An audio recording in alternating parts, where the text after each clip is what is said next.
Básicamente, esencialmente, preservar los sagrados intereses de nuestro pueblo y fundamentalmente la etapa de ejercicio más intenso fue a partir del año 2000, en que hicieron contacto con mi humilde persona funcionarios de organizaciones norteamericanas vinculadas fundamentalmente, directamente a la Fundación Panamericana para el Desarrollo. Esto fue en el marco de que yo estaba presidiendo una ONG acá en mi país, una institución fraternal, y como punto de partida de esta realidad, pues entré en comunicación por iniciativa de ellos con funcionarios de la Fundación Panamericana para el Desarrollo, que derivó con otras relaciones seguramente vinculados a ellos. Una institución de mucha tradición e historia en nuestro país y en el mundo, que es la masonería. Yo presidí la Gran Logia de Cuba, que es como se llama el organismo central de esta institución. Bueno, la institución que universalmente se le conoce como masonería o francmasonería, tiene en cada país un organismo rector, que en el caso de Cuba, lo que podríamos decir la dirección nacional, se llama Gran Logia de Cuba, de antiguos, libres y aceptados masones, y está integrada por un número de logias, que son, digamos, las unidades que constituyen la confederación. En definitiva, la Gran Logia es una confederación de logias. Y bueno, esas logias se le llama logias masónicas, que cada cual tiene un patronímico, un nombre que la distingue, que puede ser una referencia alusiva a una realidad simbólica, a un nombre de una figura universal, un patriota, un hombre de ciencia, o cuestiones relacionadas con el amor, con la libertad, etc. En Cuba oscila alrededor de 30.000 actualmente, entre 29.000 y 30.000 miembros. Ha habido oscilaciones, siempre osciló sobre la cifra de 30.000. Al inicio de la revolución hubo, como se conoce, un éxodo de cubanos hacia el exterior y decreció un tanto la membresía. Pero el punto máximo que históricamente ha alcanzado ha sido alrededor de 34.000. Sí, hay un principio universal que se cumple en todas las grandes logias del mundo, y es que no incursiona la institución en asuntos políticos de tipo partidarista, ni en asuntos religiosos. Es decir, no es que no le interese la religión y la política, todo lo contrario, sino que no fija posiciones políticas definidas. Ahora, respecto exactamente a su pregunta, si la institución apoyó la revolución, el hecho cierto es que si no como institución, al menos a través de su membresía, lo hizo. Porque, para fijar una cifra, hablando un poco empíricamente, pero que estamos conscientes de esa realidad, el 98%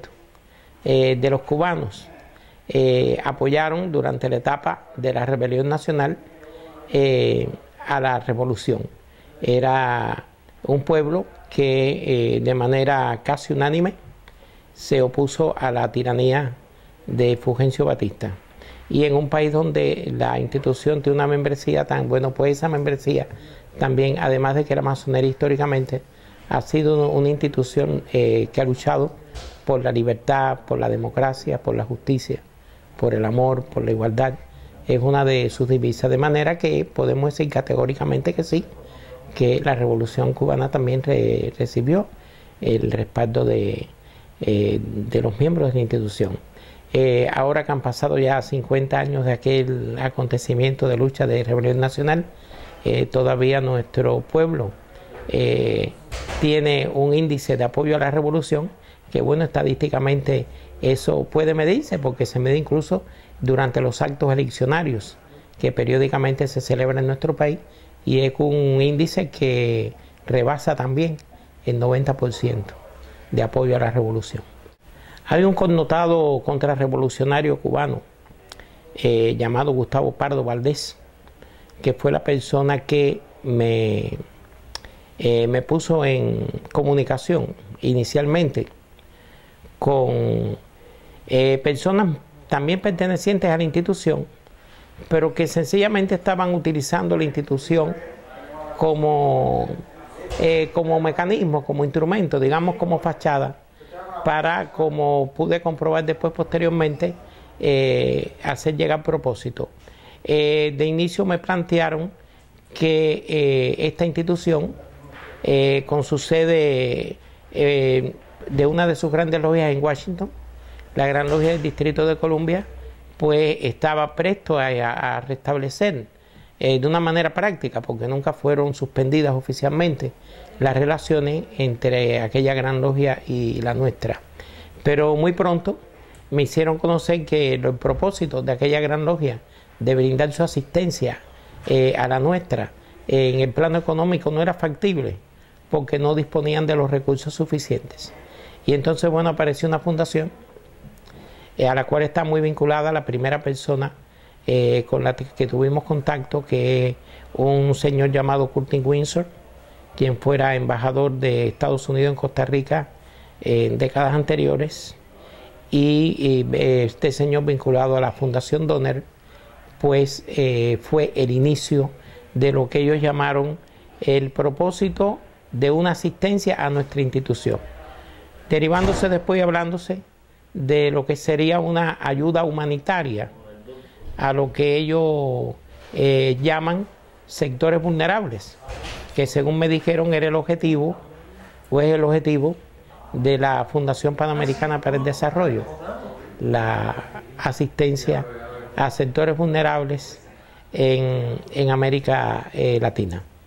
Esto fue el inicio de esta relación. Curtin Windsor Jr., C-U-R-T-I-N. Ahora el apellido W-I-N-S-O-R. Bueno, como le explicábamos, que había el propósito de estrechar nuevamente el vínculo fraternal entre ambas masonerías de ambos países, y prestar asistencia a las necesidades de nuestra gran logia, más con la aclaración de que tendrían que depender de fundaciones, ya que no tenía la propia organización los recursos suficientes, o quizás establecido los mecanismos para hacer llegar esos recursos, debido en parte también por las restricciones relacionadas con las leyes norteamericanas respecto a la guerra económica que sigue contra nuestro país. Sí me llamó poderosamente la atención que ya desde los primeros contactos, las conversaciones y los proyectos, ¿no?, de asistencia iniciales, que eran muy simples, después fueron más complejos, se realizaron en el marco de,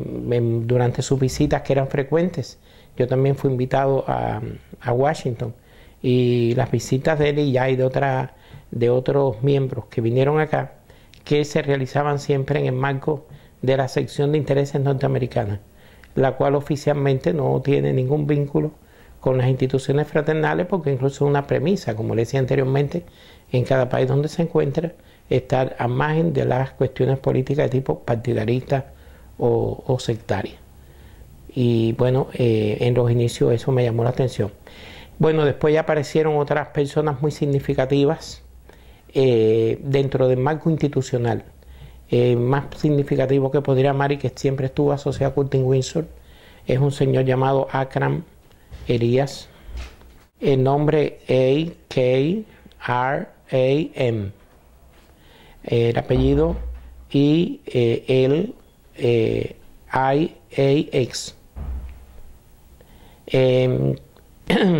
quien incluso llegó a presidir la institución en Washington. Y junto con ellos apareció muy tempranamente ya, y me fue presentado en Washington ya en mi primera visita, a finales del año 2000 y a principios del 2001, un señor llamado Mark Wastenheim, que no era miembro de la institución, pero muy vinculado a ellos, y que evolutivamente ingresó, incluso según él mismo me explicaba, porque resultaba mucho más asequible, siendo figura del propio marco institucional, realizar la labor que le estaba encomendado. Ya aquí sí me fue presentado como un funcionario de la Fundación Panamericana para el Desarrollo, incluso era en ese momento, y lo fue hasta hace muy poco tiempo, director del programa de Iniciativa para el Desarrollo en Cuba. Incluso estuve en sus sedes, que radica en el edificio de la Organización de Estado Americano en Washington. Me presentaron funcionarios, bueno, de la organización a la cual está muy vinculada la FUPAD, que es la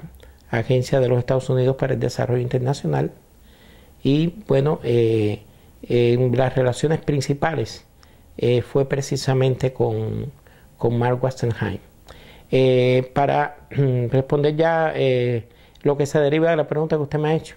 se planteó inicialmente de una ayuda humanitaria. Se me confió crear una red para tener preparada todo un equipo de personas y condiciones para, llegado el momento de la etapa post-Castro, poder llevar a cabo esa anunciada ayuda humanitaria, pero teniendo la característica, para lo cual incluso yo recibía un financiamiento, de que esa red a lo largo de todo nuestro país, desde Pinar del Río hasta Guantánamo,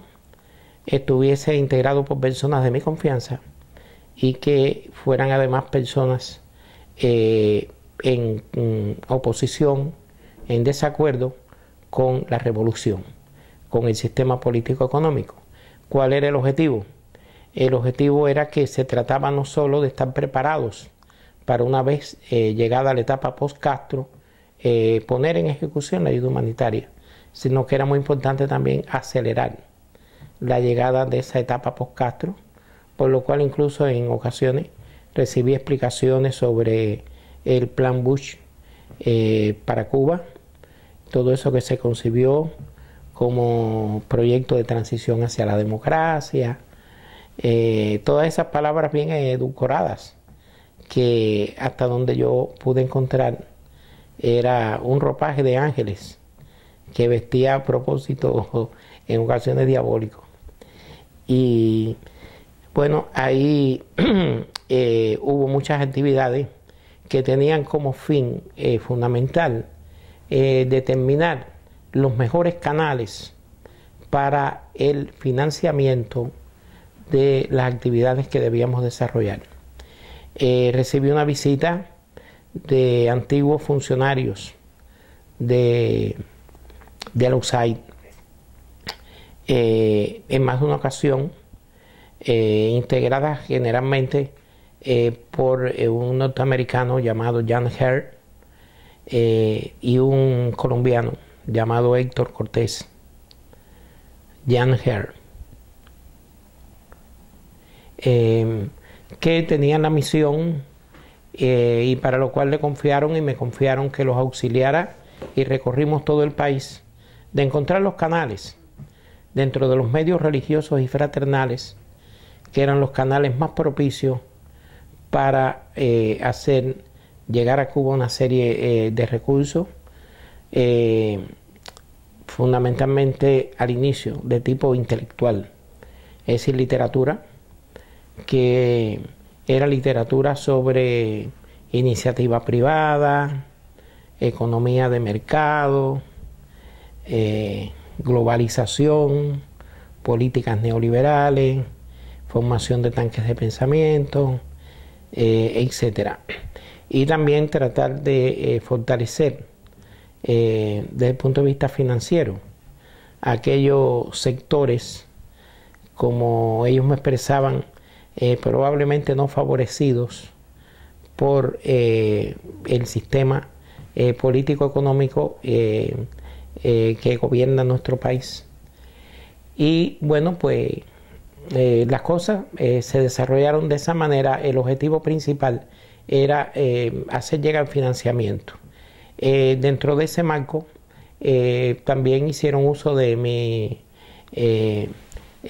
solicitada colaboración, no solo con estos señores, sino con otros funcionarios de la USAID, incluso del Departamento de Estado, que bueno, lo puedo asegurar, pues también estuve allá haciendo visita al propio Departamento de Estado, hice visita al Consejo de Seguridad Nacional, tuve entrevistas con el director de la propia Fundación Panamericana para el Desarrollo, también con connotados dirigentes de la contrarrevolución en los Estados Unidos, como es el caso de Frank Calzón, entrevistas también con quien fuera su secretario de Estado para Asuntos Interamericanos, Otto Reich, y bueno, todos estos emisarios también se apoyaban muchas veces en mi colaboración para hacer llegar ayuda financiera a sectores contrarrevolucionarios internos, como es el caso de la señora Laura Pollán, a quien incluso en compañía de Courtney Windsor y de Akran Elías, pues fuimos a entregarle dinero, que esta señora Laura Pollán es quien ha dirigido esta organización conocida como las Damas de Blanco. Y también,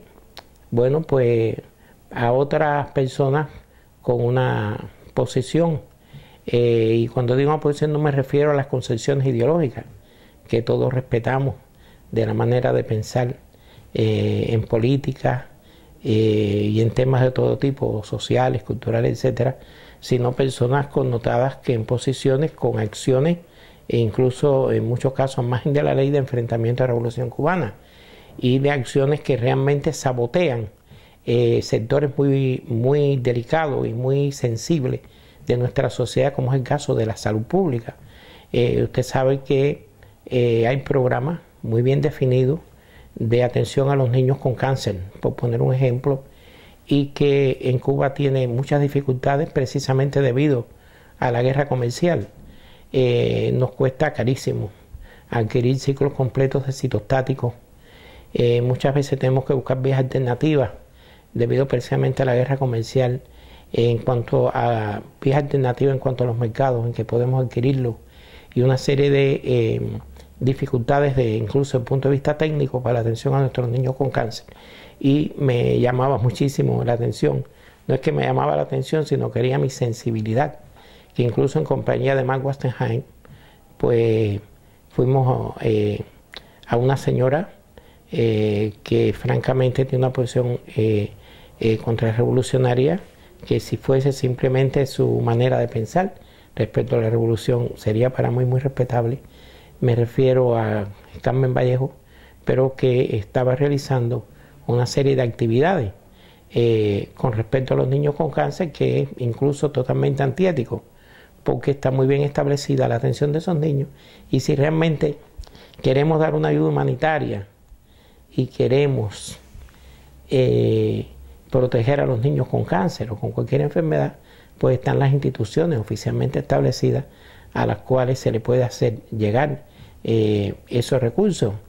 sin entrar ya en el concepto general de que el hecho de que el levantamiento, precisamente el bloqueo, al menos en esta cuestión que son de tipo humanitaria, ya que estamos hablando de esta temática, sería la mejor manera, y no tratar de sacar ventajas ideológicas y ventajas económicas de realidades tan sensibles como es la de niños que padecen con cáncer. Y digo ventajas económicas porque para estas personas constituye un verdadero negocio. Constituye un verdadero negocio toda esa serie de recursos y lo que realizaban en torno a estos niños. Porque hay un concepto general, y que yo a veces me hacía una pregunta cuando yo veía incluso que le llegaba ese financiamiento a las Damas de Blanco y otros grupúsculos aquí, otras personas que visitaban cuando venían tanto Mark Wastenheim como Collado, como Cortés, como Ger, con estas personas que hacían llegar cantidades significativas de dinero y de recursos, sobre todo recursos informáticos, a personas que realmente no tienen ningún prestigio incluso dentro de la llamada oposición cubana, que no arrastran, que no tienen capacidad de liderazgo, que no son reconocidos dentro de los propios medios, es decir, que no tienen ninguna capacidad de éxito, que incluso utilizan de manera inescrupulosa ese dinero. Y les puedo mencionar el caso de un connotado contrarrevolucionario llamado Dagoberto Valdés, el caso del propio Gustavo Pardo, el caso de blogueros cubanos, que realmente, por ejemplo, recientemente, uno de los que sabemos que reciben financiamiento, sino de manera oficialmente conocida, a menos de los premios, entre comillas, que reciben, como es el caso de Orlando Luis Pardo, que incluso ha tenido situaciones de ofensa por acciones obscenas relacionadas con la bandera cubana y una serie de cosas. Veía que traían de estas personas que en primer lugar no son entregadas obedeciendo los propios marcos legales de los Estados Unidos, de las propias leyes de los Estados Unidos, que se le entregan a personas inescrupulosas, que incluso se benefician personalmente de estas actividades financieras, pero que además no tienen ningún éxito. Durante años y años y décadas se ha comprobado que no han tenido ningún éxito. Entonces yo muchas veces me he hecho preguntas, y muchas veces la pregunta, que en un mundo que tiene una crisis financiera, ¿cómo es posible estar derrochando dinero en personas que realmente están buscando un objetivo que nunca lo logran, que no tienen éxito, independientemente de que es muy cuestionable el marco legal en que esto se produce? Para estas actividades que eran ya de tipo personal, en la que yo tenía que atender esta red que debía tener organizada, preparada y además dispuesta a acelerar la esperada por ellos etapa post-Castro, tenía una asignación fija incluso para gastos de telefonía celular, de acceso a internet, todas esas cosas, que ya esto era una cuestión muy personal, a lo cual se añadía los gastos en los cuales yo incurría en mi recorrido durante toda la provincia. Es decir, que eso oscilaba. Podía ser, un mes podría ser $1,000, pero podían ser simplemente 300. Ahora bien, la organización como tal recibió recursos inicialmente en equipos de informática, que naturalmente fueron utilizados de una manera sana, porque dentro de la propia institución, a pesar del propósito, no se podía utilizar de esta manera. Pero bueno, respondiendo a su pregunta en cifra, hubo una cifra inicial, que fue cuando comenzaron las cosas y que solo se hablaban de ayuda de gran logia a gran logia, en que hubo una asignación de $15,000, en que se me pidió que hiciera con esos $15,000, equipara a logias cubanas en distintos puntos del territorio nacional de equipos, como eran equipos de video, televisores, DVD, para poder realizar labores culturales. Esas labores culturales eran a través de memorias y también de, literatura escrita. Organizar paneles, conferencias, simposios en diferentes lugares de la isla para discutir estas temáticas que estaban muy bien enfocadas, muy bien dirigidas hacia lo que podríamos llamar una sociedad de mercado, una sociedad consumista, que no es que consideremos que debemos estar ajenos al conocimiento de todas las realidades económicas, de todos los sistemas, todo lo contrario, es muy beneficioso independientemente del sistema intrínseco que tenga cada país. Pero bueno, era evidente su marcado propósito dirigido en ese sector, porque ellos me insistían mucho en algo con lo cual yo discrepo, y es que en Cuba no existe una sociedad civil. Yo discrepo, no voy a entrar ahora en consideraciones de explicar por qué sí está muy bien organizada en Cuba una sociedad civil. Y el objetivo de ello, me explicaban, era realmente fortalecer la sociedad civil cubana. Y pensaban que a través de las instituciones fraternales y de las asociaciones religiosas era la mejor manera para fortalecer ideológicamente en el conocimiento de realidades, sobre todo de la práctica económica, que eran desconocidas para Cuba, como es toda esta economía capitalista. Y bueno, inicialmente destinaron los fondos, lo hicimos, es decir, instalamos en 6 sitios, en San Cristóbal, provincia de Pinar del Río, en Luyanó, en La Habana, en Los Arabos, provincia de Matanzas, en Placeta, provincia de Villa Clara, en la ciudad de Camagüey y en la ciudad de Santiago de Cuba. Entregamos el financiamiento a las autoridades oficiales de la organización de esos sitios para la adquisición pero realmente se le dio el uso que desde el punto de vista social, cultural e institucional requería. Ahora bien, después de ese golpe inicial, ya la tónica fue diferente, puesto que incluso las visitas de estos emisarios que venían a traer el dinero, incluso el dinero que yo personalmente debía utilizar, el dinero que le entregaban a